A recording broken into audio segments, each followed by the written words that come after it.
A series of murders have been occurring around Lark Hill, a secluded park near my apartment. 7 dead and mutilated horribly, so much so that their families couldn't even recognize their faces.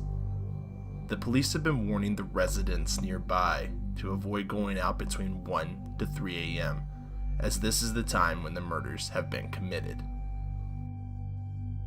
But as a security officer, I had to work late, so I had no choice but to take Uber rides home instead of the midnight bus, which stopped directly in front of Lark Hill.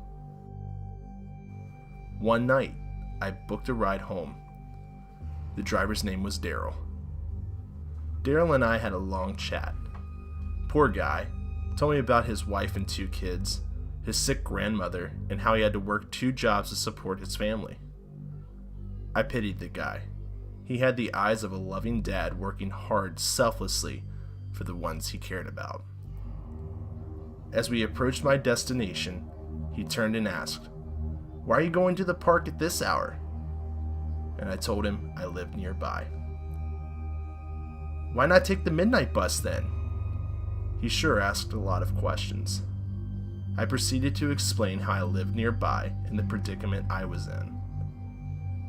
"I hope they find the murderer soon. That guy's a maniac," he said. I laughed and said, "Well, if the police knew what I know, they would have an easier time finding the culprit."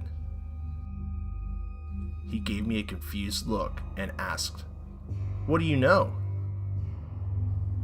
I laughed again and said, "All of the victims were Uber drivers."